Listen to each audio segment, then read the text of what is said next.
Okay, Siemens, you are establishing a data center hub in Madrid to serve the Iberian market.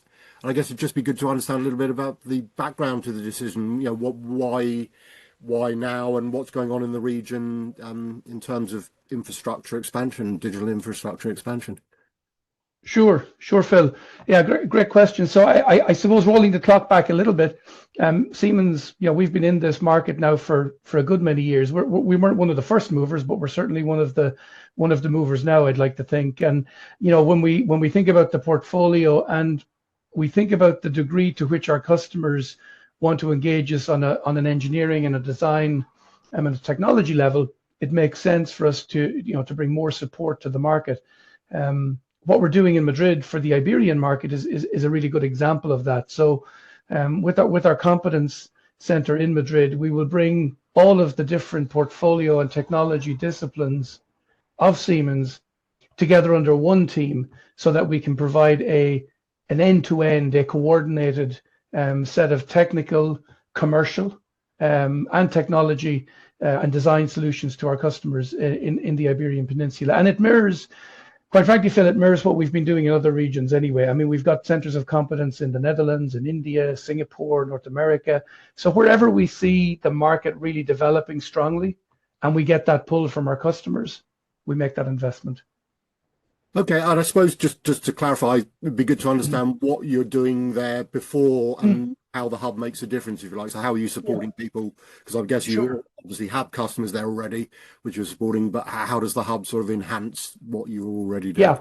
So the theory, the practice, if you like, historically, as we've come into the market over the last 10 years, that when we come into a country or a region, we have been operating in response in a reactive way to specific technical requirements from our customers, and very much single point solutions, single point answers to a particular requirement or a problem. And that required our customers to some degree to navigate the Siemens portfolio themselves to figure out what we could help them with. Now with the center of competence, we take a full end-to-end system approach.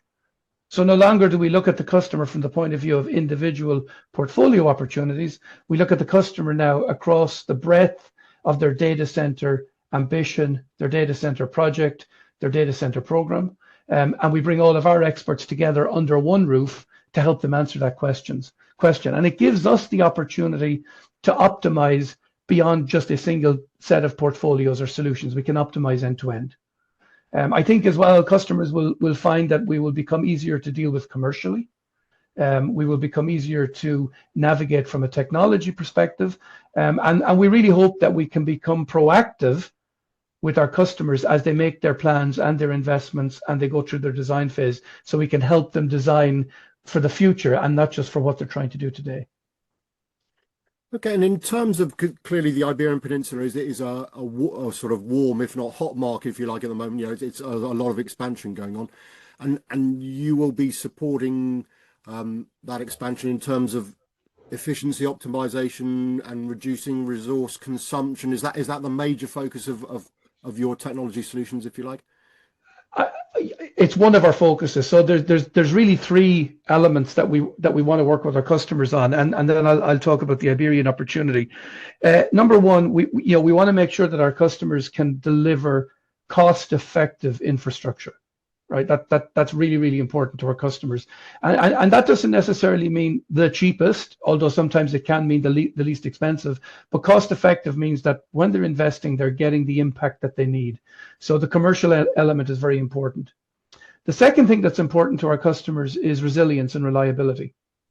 The data center business is underpinned by the commitment that the operators make to their customers to be available at 99.99% of the time, no downtime, highly efficient, highly effective, an operationally elegant solution. So that reliability is really important. And then the third piece of the puzzle is, as you've outlined, sustainability. Doing more with less, driving out waste, minimizing the carbon impact. All of those behaviors and disciplines coming together under a sustainability umbrella. So they're the three that we're really focused on. Now, the Iberian Peninsula offers kind of a unique opportunity for the European market in that, the Spanish government have done a lot to underpin the shift to renewables in the Iberian Peninsula, and they've got a lot of scale when it comes to renewables in the Iberian Peninsula. The Spanish government are doing a lot to attract, with their tax structures and their commitment to the technology players. So they're doing a lot to attract those companies to come and invest in Spain. Where there's quite a lot of land and there's quite a lot of room for them to invest. And the third thing I think is really important to recognize about the Iberian Peninsula is the impact that it has potentially outside of Iberia, right? It's an interesting location, right? It's got a very, very strong connection to Latin America, for example. There's a lot of subsea internet cabling between the Iberian Peninsula and the American continent generally, but also Latin America, and also in the European context, where it sits in the European context can be quite efficient from a data transport perspective as well. So when you bring all of those elements together, the Iberian Peninsula has become quite attractive to some of the major investors. Yeah, and in terms of sort of specific solutions that Siemens delivers, I mean, are we talking a mixture of off the shelf and customized? And I know you also have, if you like, a big interest in sort of the digital world of digital twins, design, simulation technology. So how that compares, just give us some flavor of what it is you're up to in the data center space, if you can. Sure. So a really good point. So generally, the hardware piece is kind of, we try to be as much off the shelf as we can because it makes for more commercially attractive solutions for our customers. And where we really differentiate then is in the software layer. And whether that's software, to control energy, to monitor consumption, cooling, operational tasks, whatever it is, that software layer is where we differentiate. So let me give a couple of examples. Probably one of the more interesting ones we've been working with our customers recently on is using AI software to make the cooling system work more intelligently with the load.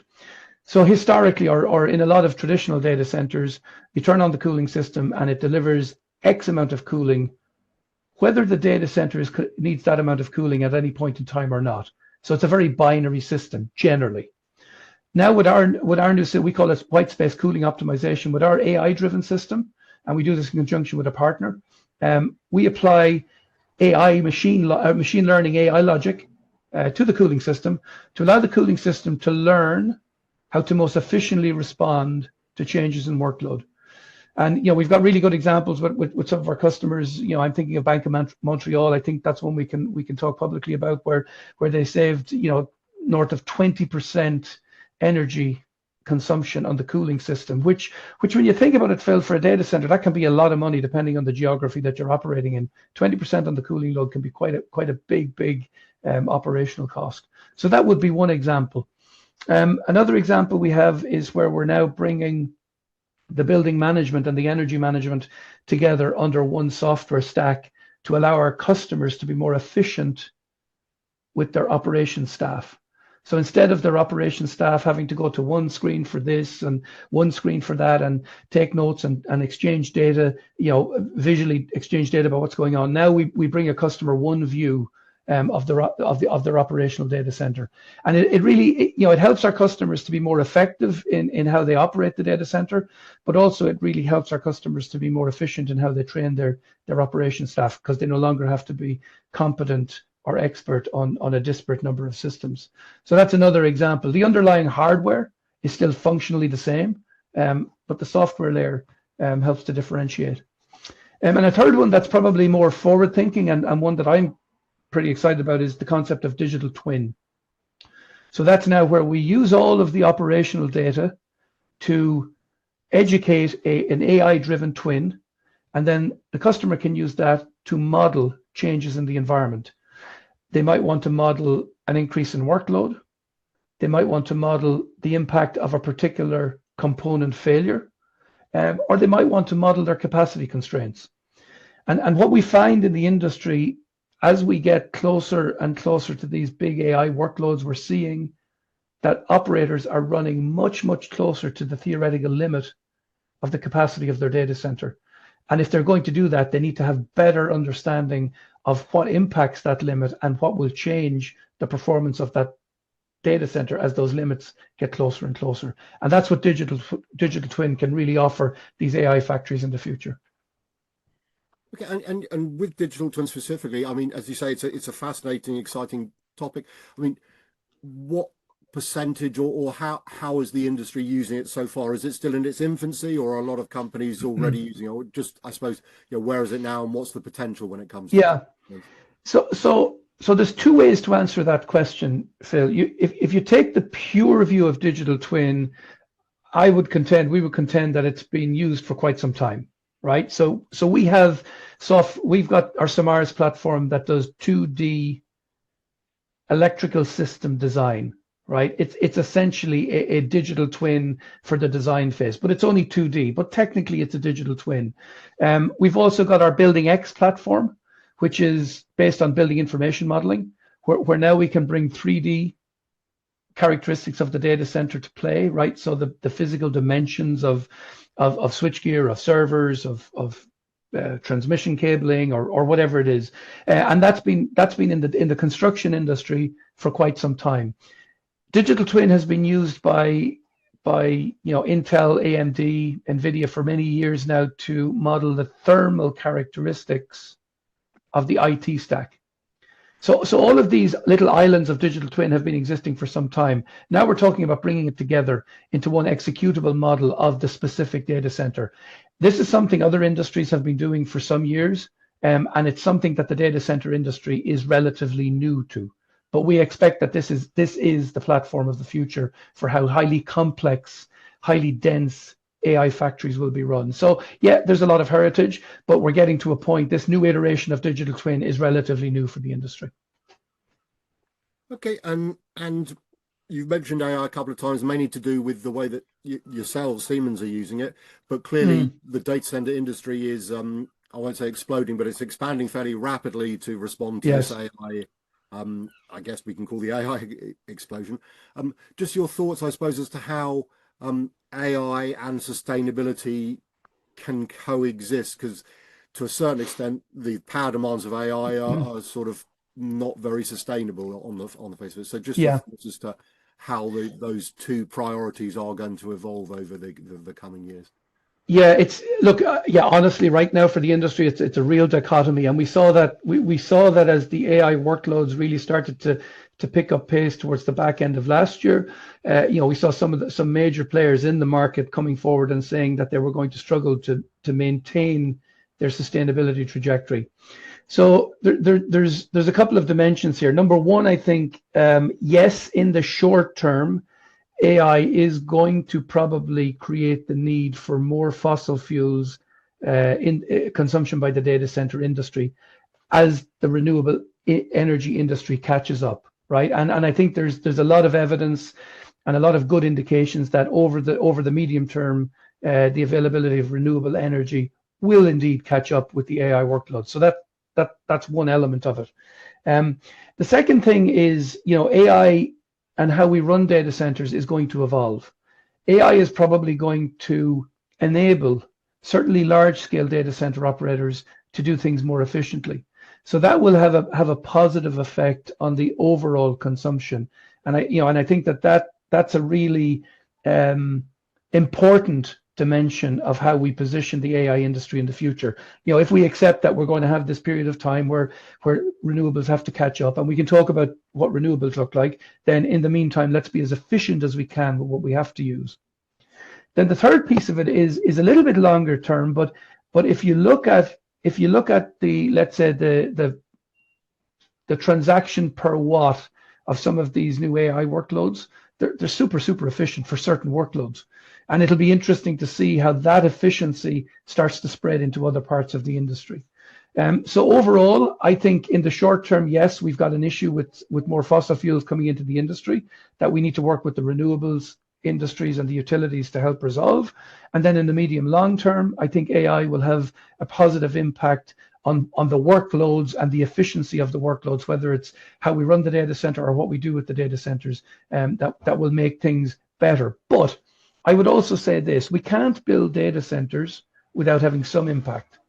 So I think we have to be honest, with our stakeholders, with governments, with the public at large, and with our customers, that yes, as we build more and more data centers, there's going to be an impact. But I would hope that over time the benefit will outweigh the impact, and that's the real challenge for the industry, is to understand the levers that impact that and to measure that impact.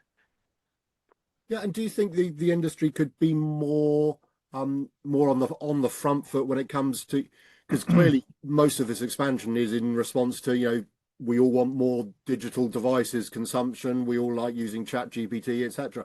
So to a certain extent, it's not good enough, obviously, for the industry just to say, we're just doing it for you, so leave us alone. But can it, to a certain extent, say, look, we are responding to this digital demand, which sort of citizens across the world seem to want. So don't Yeah. perhaps as harshly as you are, because we can turn off these data centers, but then your devices aren't going to work. So just how do you balance up that sort of debate, if you like? Yeah, the short answer is, yeah, we could do a lot more to be on the front foot. Right, we could do a lot more to be on the front foot, and let's be honest, the data center industry, in relative terms, is still a new industry, from planet on the planet.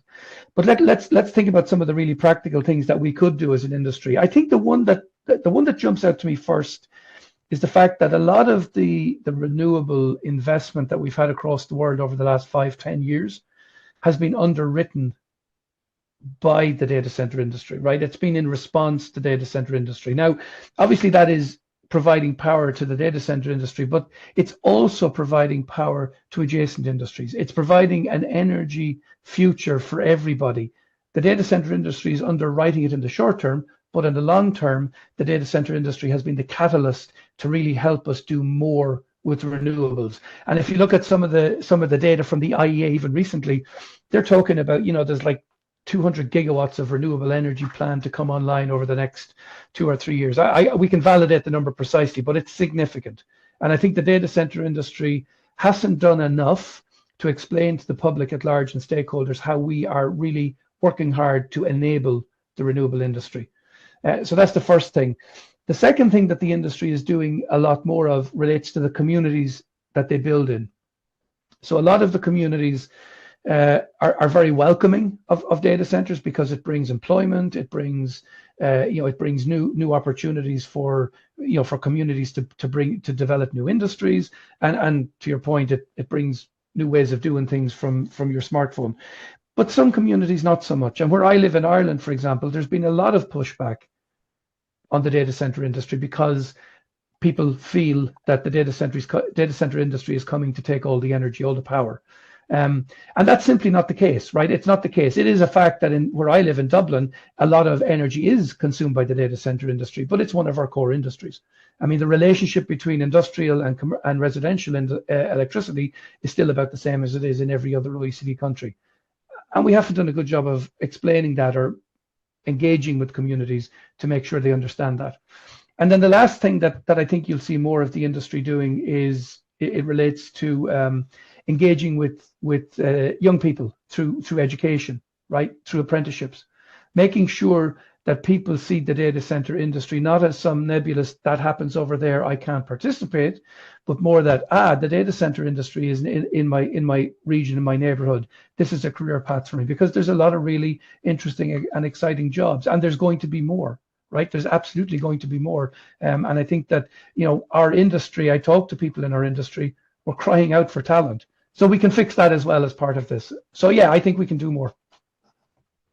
Okay, one thing you mentioned there obviously is the perception that the industry is taking power, and that there are stories in the papers every now and then that new housing developments maybe have not been gone ahead because they haven't got enough power, because the data center folks have gone and stolen it all.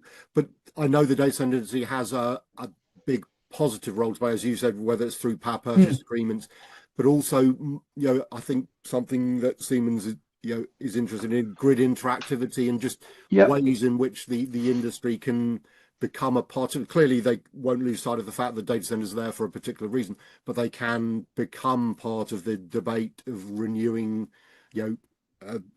power infrastructure and becoming a part of the grid. So just your thoughts as to what more, or in what ways the data center can become a positive influence when it comes to Sure.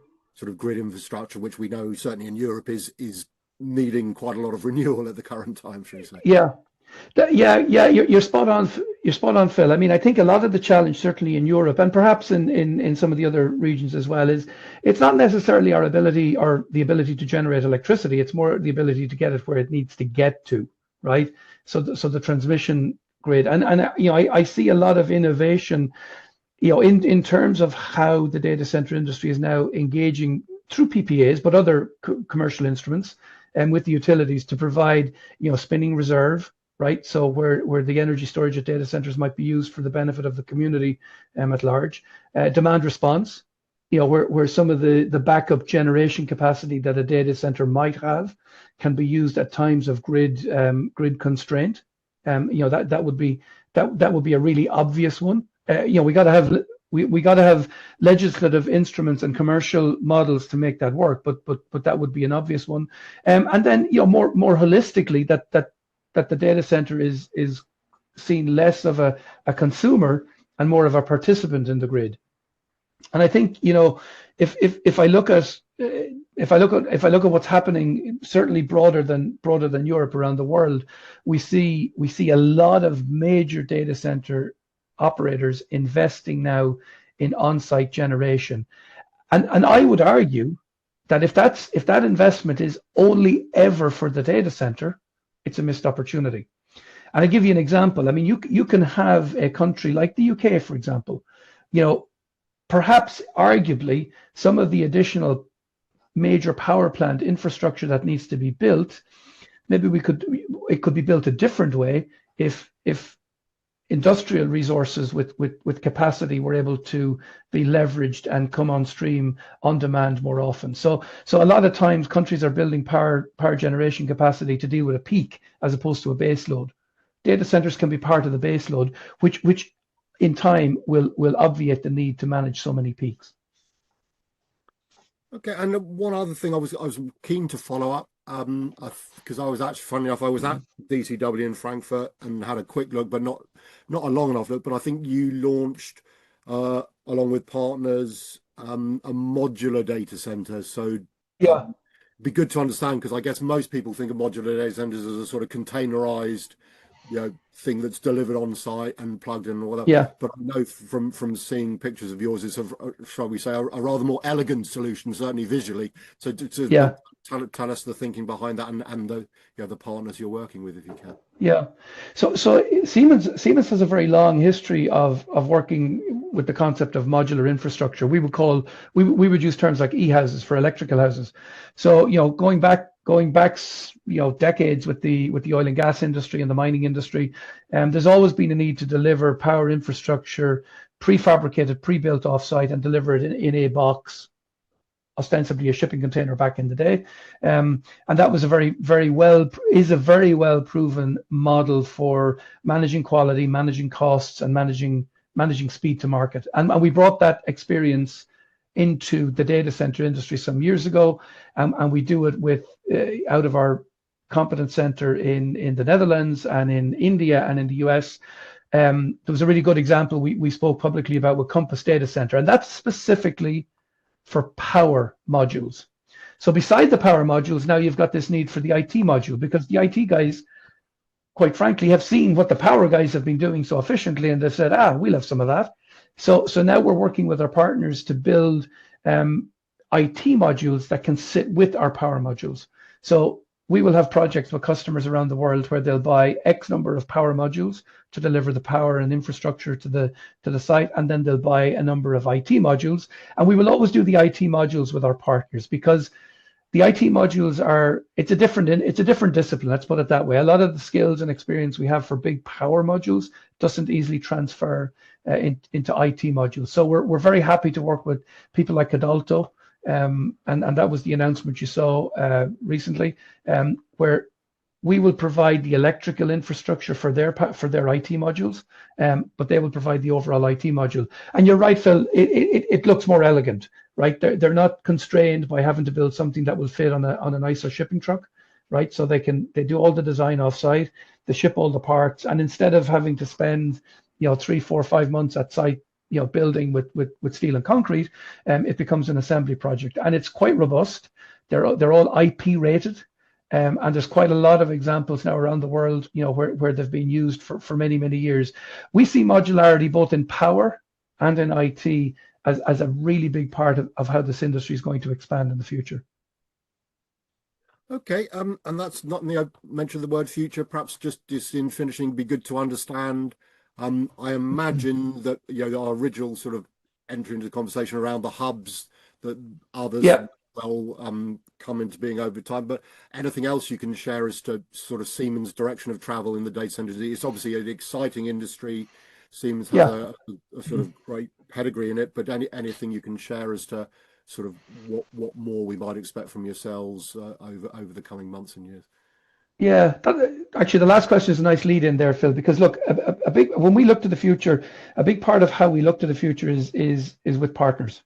So Siemens is a very partnership friendly organization. So there are things that we do very well, and there are things that we like to work with our partners on, and that will continue. I think for us, we want to maintain our leadership position when it comes to distributing energy, and when it comes to software and controls for the data center industry. I think what you'll see from us is more centers of competence being brought online near where our customers are investing. I think you'll see more modularity in our solutions, whether that's physical modularity or software modularity. And then I think you'll see a lot more differentiation from us when it comes to the software that we offer our customers to control and operate their data centers. Like everybody, we're fascinated by the growth in the AI workloads, right? And we're like everybody, taking a view of what this looks like in 2030 and 2035. One thing I would say is that AI will be a big part of the industry, but it won't be the entire industry, right? There's still a very important enterprise, traditional, and cloud industry or workload out there that will still need to be satisfied, and that will continue. So one of the things we want to make sure we do is that we develop and we evolve our technical solutions to address the AI workload, but we also want to make sure that we can continue to serve our existing customer base as they grow, because we talk to them as well, and they've got big plans also. The industry will continue to grow. There's a lot of hype about how much it will grow. I've got my own view on how much that hype will come home. But certainly AI will be part of the puzzle, and it does bring new demands for how we deploy technology and how we run data centers. And we're right at the heart of that now with some of the chip manufacturers and some of the chip designers for AI workloads. I think from Siemens, what you'll see over the coming year is more partnership, more software, more modularity. And perhaps I can just finish and ask: are you optimistic? Because I mean, I was a couple of months ago at a present, a day's conference, and there was a presentation that suggested that the capacity that's planned and the available power, that the sort of graph, it wasn't meeting, shall we say, it was getting further apart. Do you worry at all that there might be a little bit of a hiatus with all this AI? Extra capacity coming on, and there just won't be enough power or do you believe that the industry, as it has done so far, will come up with a solution in time? Or just your thoughts? So now we're you're kind of straying into economic theory, Phil. So just to be it's good. Just to be a contrarian, arguably the power constraint may have saved us from an unmanageable bubble, right? Arguably, the power constraint has been able to keep, I don't want to say a limit, but certainly a degree of control on the exuberance, right? So that's kind of how I look at it right now. The energy industry and the data center industry are coming closer together to resolve that, and that will continue. I think we probably will have to accept that when an industry grows this fast, we probably will get a little bit ahead and we've done that before. We've done that in the cloud industry in like 2016. We did that in the dot-com bubble. I don't necessarily think that's not going to happen, but I do think the investors are planning and constructing a lot of their projects in a way that is, let's say, friendly to, to short-term blips in the demand curve. when DeepSeek, when the DeepSeek moment happened back in, I think it was February, everybody freaked out. Well, not everybody, a lot of people freaked out. And then other people said, well, okay, this is kind of the way this industry is, right? We see these big shifts, these big disruptions, makes people think about their, you know, their future demand curves. In the long term, the curve is going up. There might be little bits of noise on the way, but I think this industry is big enough now and mature enough to absorb that, probably better than it was 15 years ago. Okay, we have covered a lot of ground, and I'm very grateful We for the have. time you've given me, Kieran. So enjoyed it, and thanks for so many great insights into what's going on at Siemens and obviously the industry more generally. So yeah, thank you so much for your time. Thanks, Phil. Thank you.